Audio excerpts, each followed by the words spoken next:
Hello everybody, Jackson here with the Well Squad. I hope you had a happy holidays.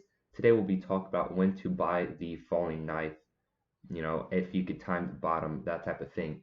So we're looking at a great example today. It's Peloton. Peloton's been crushed lately. We've talked about before on this channel, but as you can see, past year, it's gone from 171 to now 37, right? Um, just a giant drop. We're looking at 78% around 4/5 of this company, 80% of the company wiped out within the last year.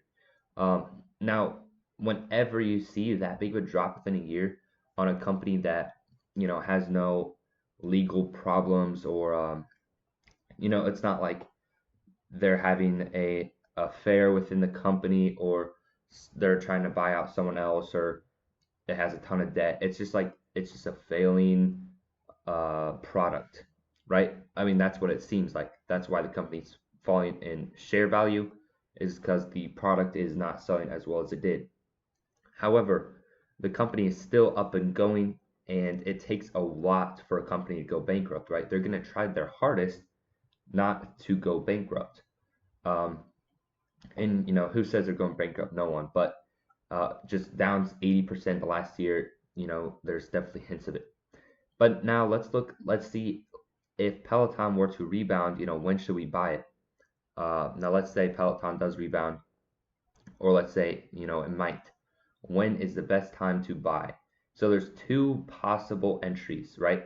Either a new low or a rebound, right? A starting of a new high, or a new high of a lower low, if that makes sense. So, for example, let's like right you know, you can see the momentum is in green, and on the year chart, RSI out of 30. If you were to buy that new low strategy and you haven't bought yet, now would be the time, right?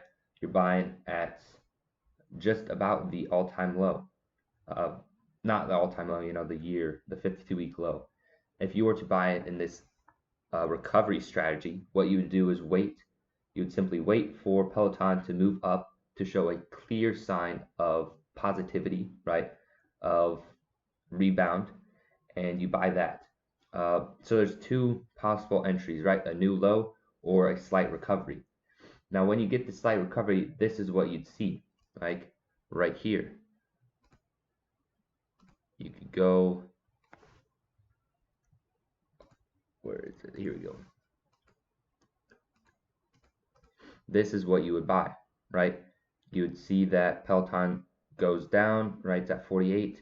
And then we see a strong day, right? Of going from 49 to 55. So it's a huge day, 10%.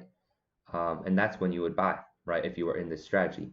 Now, if you are not in this strategy, then you would have hopefully not bought into this and lost yourself money because it's been down ever since. And you can see right here is one scenario.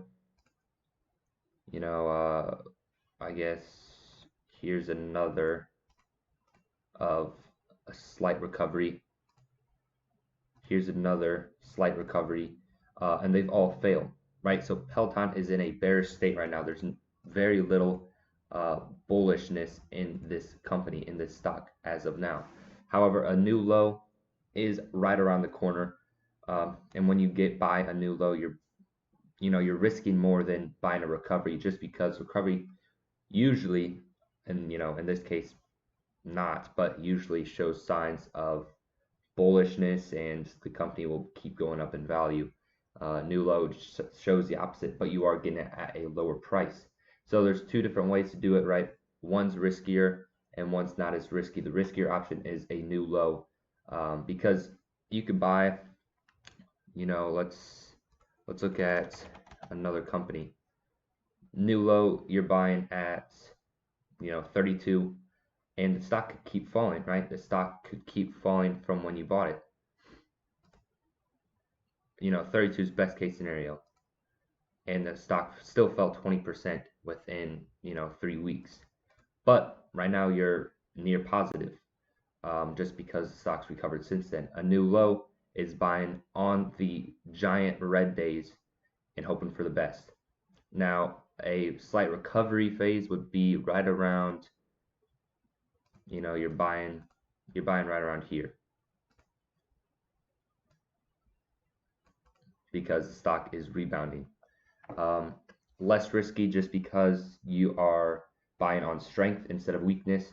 However, you are buying at a higher price usually, right? In this case, maybe not, but usually you are buying at a higher price. But you are also not losing as much money in the future, just because the stock could, you know, if it fails the recovery, then you could sell out, you know, take a small loss. But if the stock keeps falling, you know, when do you take the loss? Because there is no low, right? There's no low to compare. The stock could, you know, fall to 32, you buy it and it actually stops falling at 20. You just don't know. But if you buy at 25, then you know that 20 is the low, and you could set that, you know, that's not a reasonable stop loss just because it's too high of a percentage compared to your position, but you could actually know where the low is. So I hope that makes sense. We looked at Peloton, looked at Chegg. We could look at some others. Like right here, we're looking at SoFi, pretty popular stock at a new low, but you could see we're looking at a recovery phase right now where the stock is gaining strength, turned over the RSI, I'm sorry, the MACD, and RSI is looking strong as well. But buying at a new low would be, uh, you know, buying on this day or this day or this day. You just don't know, or this day or this day even. You just don't know when the low is actually the lowest point because there is no low to compare it to. Maybe over here you can be like, all right, 1370, the lowest it's going to go, and you'll be right about right? Most cases, not like that, like in Chegg and Peloton, but in SoFi it is. Just know, just watch for those two strategies. Chris, he does like the buy on the recovery just because you see a clear sign of strength instead of a clear sign of weakness, and it generally works out for him. So do what you want. It's based on risk to reward as well. It's all relative, right? So if Chris does it and you don't want to, then you don't have to. Um, you know, you might want to fight for lower prices, but that's your option. That's your opinion. You can do whatever you want. It's a free market, right? So hope that video helps you in some way.